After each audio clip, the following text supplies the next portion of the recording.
សោតពិសេសមែនទែនវាមានសរីរាង្គមួយនៅលើក្បាលដែលយើងហៅថា melon ត្រូវបានប្រើដោយរ៉ាដាដើម្បីចាប់រំញ័រសំឡេងនៅជុំវិញវា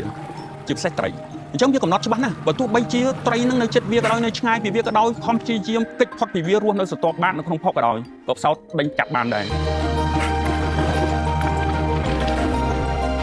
សត្វផ្សោតត្រូវបានរាជរដ្ឋាភិបាលចាត់ទុកថាជារតនសម្បត្តិជាតិមានជីវិតដ៏ពិសិដ្ឋក្រៅពីនេះវាមានតម្លៃផ្នែកខាងទេសចរនៅពេលដែលគេនិយាយអំពីវត្តមានសត្វផ្សោតអ៊ីរ៉ាបឌីគេតែងតែមកទស្សនាប្រទេសកម្ពុជាផ្សោតបញ្ជាក់ឲ្យឃើញថាសត្វផ្សោតបាននាំមកនូវកិត្យានុភាពនៃប្រទេសកម្ពុជានៅលើឆាកអន្តរជាតិបង្កើនសេដ្ឋកិច្ចជាតិក៏ដូចជាបង្កើនជីវភាពនៃការរស់នៅរបស់ប្រជាជនមូលដ្ឋានបើយើងទៅលេខមើលអតីតកាលប្រហែលជា5-6 ទសវត្សរ៍កន្លងមកសត្វផ្សោតទន្លេមេគង្គមានរស់នៅរាយប៉ាយតាមដងទន្លេមេគង្គទាំងទន្លេមេគង្គលើនិងទន្លេមេគង្គក្រោមនិងទន្លេចតុមុខក៏ប៉ុន្តែចំនួនរបស់វាបានធ្លាក់ចុះជាបន្តបន្ទាប់អាស្រ័យទៅដោយកម្ពុជាឆ្លងកាត់ភ្នក់ភ្លើងសង្គ្រាមជាច្រើនទសវត្សរ៍គេប្រើសត្វផ្សោតជាផ្ទាំងស៊ីបសម្រាប់ហាត់បាញ់កំភ្លើងក៏មានការនេសាទតាមបែបអនាធិបតេយ្យដោយប្រើគ្រឿងឆក់ប្រើមកនេសាទឲ្យមានរាយប៉ាយគ្រប់ទីកន្លែងទាំងអស់ដែលទាំងអស់នោះឯងគឺបង្កមហន្តរាយទៅដល់សត្វផ្សោតដែលធ្វើឲ្យចំនួនរបស់វាធ្លាក់ចុះយ៉ាងគំហុក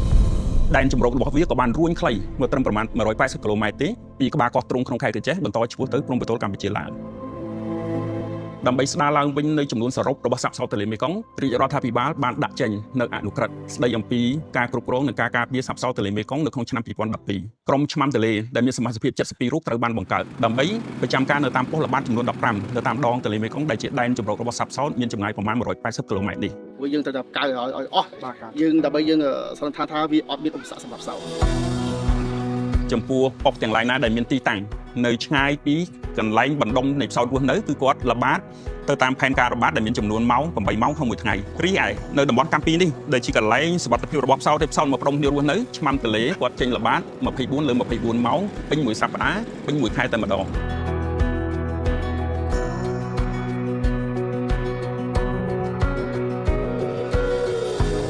យើងបានបង្កើនចំនួនសរុបរបស់សត្វផ្សោតជាប្រវត្តិសាស្ត្រពី80ក្បាលឡើងរហូតដល់92ក្បាលនៅក្នុងឆ្នាំ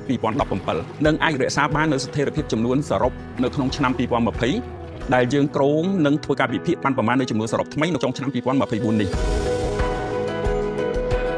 ដើម្បីធានាបាននូវនិរន្តរភាពនៃសត្វផ្សោតនៅក្នុងទន្លេមេគង្គចាំបាច់ណាស់នៅការចូលរួមរបស់ស្ថាប័នពាក់ព័ន្ធអាជ្ញាធរមូលដ្ឋានរួមមានភូមិមានស្រុកមានឃុំវត្តមានរបស់ឆ្មាំទន្លេនិងជាពិសេសគឺប្រជាជនដែលរស់នៅតាមភូមិតាមដងទន្លេមេគង្គនៅក្នុងខេត្តកញ្ចេះស្ទឹងត្រែងនឹងឯងពីព្រោះពួកគាត់គឺជាម្ចាស់នៃធនធានពួកគាត់ជាអ្នករស់នៅពឹងអាស្រ័យដោយផ្ទាល់ជាមួយធនធានអញ្ចឹងការចូលរួមនិងការពាររបស់ពួកគាត់វាគឺជារឿងចាំបាច់បើសិនជាក្នុងករណីពុំមានការចូលរួមឲ្យបានពេញទំហឹងដើម្បីការពារសត្វផ្សោតប្រហែលជាមិនមានវត្តមានរបស់សត្វផ្សោតនៅក្នុងទន្លេមេគង្គនៅក្នុងខេត្តកញ្ចេះស្ទឹងត្រែងទៀតទេ